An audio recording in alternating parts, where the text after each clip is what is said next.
At the New Year gathering, mother-in-law ignored me. "You're not fit for this family, me, then I'll disappear now." Moments later a loud scream was heard. Everyone froze in shock at the scene. "Someone like you, who lacks proper upbringing, has no place meddling in the affairs of our esteemed family. Leave this place immediately." In that instant, I felt the strength drain from my body and a wave of dizziness washed over me. The years I had spent serving my mother-in-law with dedication shattered like fragile glass. Heather looked down at me with an icy gaze. "Why are you so silent? Hurry up and leave, or are you planning to stay here?" Seeing my trembling lips, Heather raised her voice even further. "Did you really think you, unaware of the Willis's family prestige, could remain part of this household? Such audacity shows your true nature." A sharp pain pierced deep within my chest. Tears held back for so long began to trickle down my cheeks. In the living room where relatives gathered for New Year's, I alone was cast aside, pushed to the fringes like an outsider. The cold touch of the floor painfully reminded me of how out of place I was. My husband averted his gaze, keeping his eyes fixed downward. Despite being my partner of 10 years, I felt like a stranger in that moment. "Furthermore, I cannot forgive you for deceiving my son into marrying you. Your actions are unforgivable and this marriage is a flaring mismatch." Heather deliberately walked toward me with slow steps. Her eyes were filled with blatant disdain. The tense atmosphere was suffocating and the relatives' cold stares felt like countless needles pricking my skin. If only I came from a more suitable background, I might not have faced this humiliation. However, the 10 years I dedicated to this family were not a lie. Trembling in the corner of the room, I reached into my bag and pulled out an envelope. Inside was a document containing shocking truths. Heather opened the envelope, her expression unchanging, and read its contents. "My name is Chelsea Willis and this is a story of how my life within the Willis family became suffocating." My first meeting with Heather, my mother-in-law, was marked by a cold and tense atmosphere. Still, I believed that as family, we would eventually find common ground and grow closer. However, these hopes were crushed as time went on. "Chelsea, what did you use for the soup this morning?" Heather's sharp gaze pierced through me during breakfast. "I used celery," I answered cautiously, but Heather clicked her tongue in disapproval. "Celery? Humph. I suppose that's the flavor of your family, but in this household we don't use such cheap broth. Poor Ryan, having to eat such subpar meals." My father-in-law, Lance, looked up from his newspaper with a grimace but said nothing. My husband, Ryan, remained silent as well. All I could do was bow my head and murmur an apology. Heather's criticisms didn't stop at my cooking. She would find fault in every aspect of my daily life. "Chelsea, is that skirt what you're planning to wear to work?" she addressed me while I was getting ready in the morning. "Yes. I thought this would be practical and comfortable." Heather let out a dramatic sigh as she glared at me. "Practical? That's just a sloppy excuse for being lazy. As the wife of a Willis, you need to dress more properly. Make sure you're presentable and not embarrassing to be seen with." What exactly did it mean to be the wife of a Willis? The more Heather talked about her proud lineage, the more dubious it seemed. Claims about being samurai retainers or having a grandfather who was a congressman sounded grand, but I doubted their validity. Regardless, Heather's words gave her no right to belittle me constantly. Even at home, I felt no peace under her watchful eyes. "Chelsea, you forgot to iron this shirt again. Women in the Willis family are never this careless. Did your family raise you with such disregard for basic manners?" Every time she mentioned my upbringing, it struck a nerve. My parents had passed away when I was young and I was raised by distant relatives. Heather's words seemed to dismiss the warmth of a family I had never known. "I'm sorry. I'll fix it right away." "Don't just fix it right away. Do it properly from the start. You're a Willis wife. Act like it." It was about 6 months into my marriage when I finally told Ryan about Heather's behavior. "Ryan, can we talk about your mother? You looked uncomfortable as soon as I brought it up. Mom can be strict, but she doesn't mean any harm." "Doesn't mean any harm?" What was that supposed to mean? What was I supposed to make of that? Heather's treatment only escalated after that. She became particularly harsh about the fact that I hadn't yet had children. "Chelsea, why haven't you had children yet? The Willis family has always been blessed with strong male heirs. Are you even trying?" The moment I heard her words, it felt like my heart froze. The truth was Ryan was the one with fertility issues, a fact confirmed by the doctor. But there was no way I could reveal that to Heather. "I'm sorry, we're doing our best." That was all I could muster. Heather scoffed at my response. "Doing your best? Well, I won't hold my breath." Despite her cruel remarks, I endured it. I didn't want to jeopardize my relationship with Ryan. To me, family was something irreplaceable. Having grown up as an orphan in the care of relatives, I valued this family despite its challenges.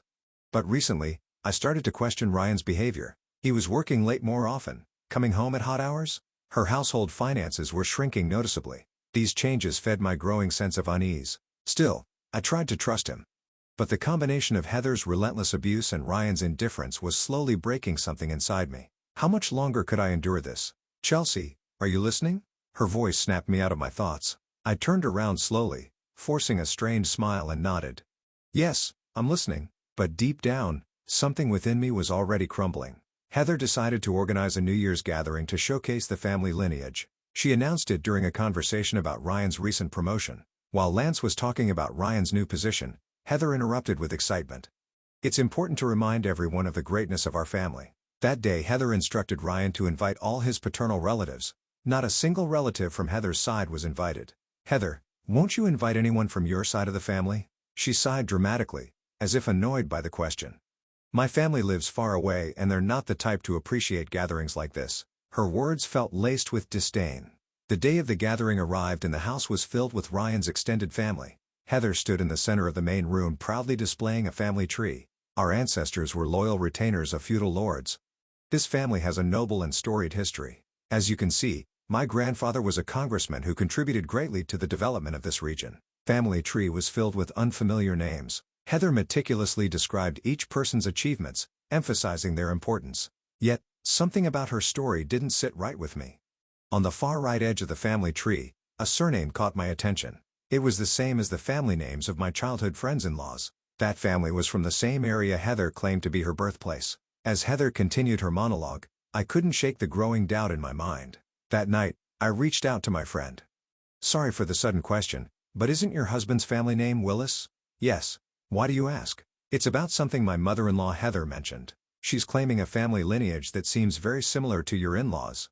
I explained briefly about the family tree Heather displayed and her boastful claims. Heather's story doesn't seem to match what I've heard about your husband's family. That's strange. Let me check with my in-laws and get back to you. Meanwhile, Ryan's behavior became increasingly suspicious. He was quiet, distant, and often seemed on the verge of saying something only to remain silent. Is something wrong? I would ask gently, but he'd always avert his gaze. No, it's nothing. His phone rang more often and he'd leave the room to take calls in private. He would return with a restless expression, further fueling my unease. Still, I wanted to trust him. Heather, however, continued her relentless criticism, which worsened as the New Year's gathering approached. Chelsea, you must learn to behave in a manner befitting this distinguished family. Everything you do makes you stand out for the wrong reasons. Her words stung deeply. As I waited for my friend's response, time seemed to stretch unbearably long. A few days later, my friend called back. Chelsea, I checked the family records and this name isn't listed anywhere and there's no mention of a congressman, a feudal retainers in their records either. The moment I heard this, my suspicions solidified into certainty. Heather's proud family story was a fabrication. I asked my friend to send me copies of her family tree and registration documents to verify. Once I had those in hand, I could confront Heather with the truth. But how would I handle the fallout? As New Year's approached, Heather became even more insistent about preparing for the gathering. Chelsea, don't do anything to embarrass this family during the event. The best contribution you can make is to stay quietly in the corner. I spent sleepless nights torn between frustration and sadness. Heather's words echoed in my mind, leaving me restless and unable to focus. Then, another question began to haunt me. What secrets was Ryan hiding on his phone? One night, as he slept, I found myself staring at his phone, contemplating whether to check it. I took a deep breath, feeling as though a crucial moment had arrived. Heather's lies and Ryan's secrets. I would uncover everything. The morning of the New Year's gathering, I sat alone at a small corner table in the kitchen. The air was filled with the festive aroma of traditional dishes, but I couldn't feel anything. In front of me, an array of colorful dishes with neatly arranged black beans, chestnut paste, and combo rolls. These were all proudly prepared by Heather. I held my chopsticks in my hand but couldn't bring myself to eat a single bite. From the next room Heather's laughter rang out. I could hear relatives chatting and laughing and it was clear Heather was at the center of attention. Honestly, Chelsea is such a useless daughter-in-law. Her shrill voice pierced through the walls and the words cut into me like a knife. She can't even manage basic household tasks properly. How embarrassing to have someone like her in our family. My hands trembled as I clenched the chopsticks. Heather's words echoed in my head and I felt a sharp pain in my chest. The voices from the next dream continued. Just the other day she burned one of the dishes for this New Year's meal. Can you believe that? The relatives chuckled awkwardly at her story, their discomfort palpable, even through the wall. A daughter-in-law who fails at everything she does. Ryan must have had terrible judgment to choose her. I slowly placed my chopsticks down and folded my trembling hands on my lap. The coldness of my fingers betrayed my struggle to suppress my emotions. Heather's voice grew sharper. Someone like her doesn't deserve to be part of this distinguished family. She should just leave my son. At that moment, something inside me snapped. My vision blurred as my anger and sorrow bubbled to the surface. I stood up slowly, reached into my bag, and pulled out the envelope containing the truth. My hands trembled as I held it, and I took a deep breath before stepping into the next room. Heather's face immediately soured when she saw me enter. "What do you want now?" The room fell silent as all eyes turned to me. The lively chatter halted, replaced by heavy tension. I walked to the center of the room, the envelope clutched tightly in my hand. Slowly, I placed it on the table and took a step back. "This is a letter from Ryan's mistress." My voice was steady, even as my hand shook. The room froze and everyone stared at me in shock. I continued, unwavering. "Inside is also a signed divorce agreement from Ryan. And one more thing, she's pregnant." Gasps and murmurs erupted from the relatives. Heather's face turned pale as she slammed her hand on the table. "That's a lie. This is absurd." But her voice trembled with desperation. "It's not a lie. You can ask Ryan yourself." My voice was cold as I stared directly at her. Her relative finally broke the silence, their voice uncertain. "If this is true, then this is a serious matter." Heather frantically tried to explain herself, her words tumbling out incoherently. "Someone must have forged this. It's all lies." But the relatives' glances grew colder. "Do you know why I brought this up today?" I turned to Heather, meeting her eyes with a steady gaze. "You've humiliated me over and over again. You've called me useless, unworthy, a disgrace, but I will not allow you to demean me any longer." My words felt like a declaration, not just to Heather but to myself. The weight of her oppressive words lifted slightly from my shoulders as I spoke. Heather stood frozen, unable to respond. The room descended into an uneasy silence once more. From behind me, the sound of the chair scraping against the floor echoed. Turning around, I saw Lance, Heather's husband, rising slowly from his seat. His expression was grave and his movements deliberate. "Enough, Heather." His voice was low, calm, but carried undeniable authority. "What are you saying, Lance?" Her voice wavered, a hint of panic creeping in. Lance took a deep breath before turning to me. "Chelsea, I'm sorry. I should have spoken up sooner. I've watched you suffer for far too long." His words caught me off guard and I widened my eyes slightly. "Heather, there's something I've kept hidden for years." Heather stiffened, her eyes darting toward him. "What are you talking about?" Her voice carried a mix of suspicion and dread. "I have a child with another woman." Gasps filled the room. Heather's face turned ashen and she staggered backward. "That's a lie." "It has to be." "It's not. By your logic, my infidelity is justified if it's for the sake of protecting the family." His words dripped with irony and his piercing gaze didn't waver. "You're no better than me. How dare you criticize me? You've hurt Chelsea far worse than I ever could. You've shamed her in front of family, belittled her every move. Whatever faults I have, I won't stand by and let you continue this." Heather's defiance crumbled under his stern gaze and she slumped into her chair. I stepped forward, pulling another envelope from my bag. "This is the proof of your lies, Heather." I placed the documents, the family tree and the registry records, on the table. Heather's face contorted as she realized what they were. "What is this?" "This is the real history of the family you've been pretending to belong to." Heather's hand shook as she hesitantly reached for the papers. Her eyes started across the pages and her expression grew increasingly panicked. "Your name isn't here. Your entire story is a fabrication." Heather's breath hitched and she dropped the papers as if they burned her. "No, this can't be." Her voice cracked and for the first time, she looked genuinely broken. The room fell silent, the weight of the truth settling over everyone present. The room was suffocatingly quiet, save for Heather's shallow breaths as she stared at the damning papers on the table. Relatives exchanged glances, their expressions a mix of shock, disgust, and pity. "I've had enough, Heather." His voice broke his silence, steady but heavy with disappointment. "Your lies, your arrogance, your constant need to tear others down, it's gone too far. Lance, I only wanted to preserve our family's legacy." Her voice was fairly above a whisper, the fight in her diminishing with every word. "At what cost? You've alienated Chelsea, disrespected her, and now humiliated yourself in front of everyone." Heather opened her mouth to protest, but seemed to think better of it, her gaze falling to her lap. I stood there watching the scene unfold, feeling both vindicated and hollow.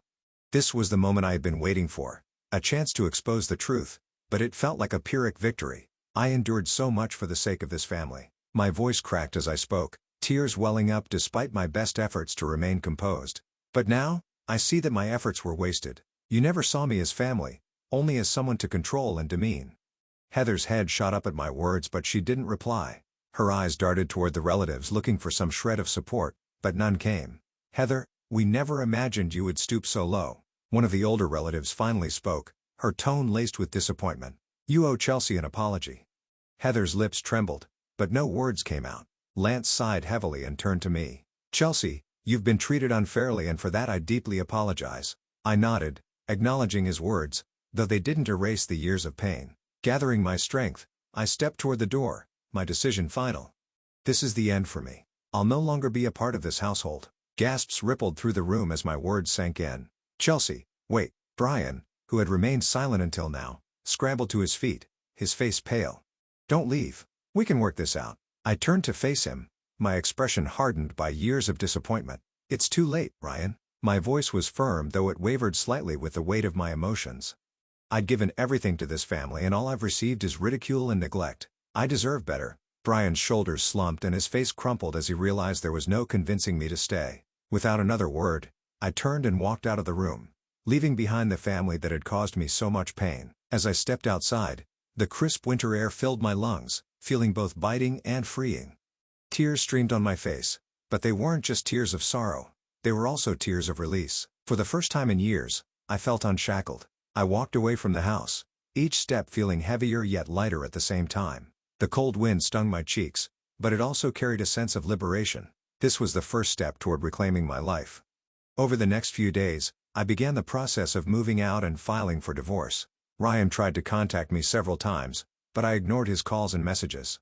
My focus was on rebuilding my life, free from the toxic environment I had endured for so long. The divorce proceedings were surprisingly smooth, likely because Ryan knew he had no grounds to fight. As for Heather, her fall from grace was swift and unrelenting. The relatives who once tolerated her behavior turned their backs on her, unable to forgive her deceit and cruelty. Lance eventually filed for his own divorce, citing years of emotional manipulation and dishonesty. Heather's facade of superiority crumbled, leaving her isolated and disgraced. Meanwhile, I began to rediscover myself. I moved into a modest apartment, started a new job, and began surrounding myself with people who valued me for who I was. Slowly but surely, I felt the weight of my past lifting. Months turned into a year and I realized how much stronger I had become. I no longer defined my worth through the eyes of others, especially those who sought to tear me down. One day, out of the blue, I received a call from my old friend, Mary. Chelsea, how are you? I've been meaning to check in on you. I'm doing well, Mary. Life has been peaceful. I'm so glad to hear that. Listen, there's someone I'd like you to meet.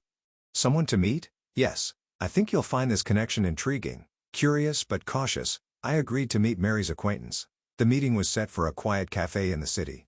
When I arrived, I was greeted by a man named Sean. His calm demeanor and kind smile immediately put me at ease. It's a pleasure to meet you, Chelsea. His voice was warm, and as we spoke, I felt an unexpected sense of comfort. Sean didn't boast about his background or achievements.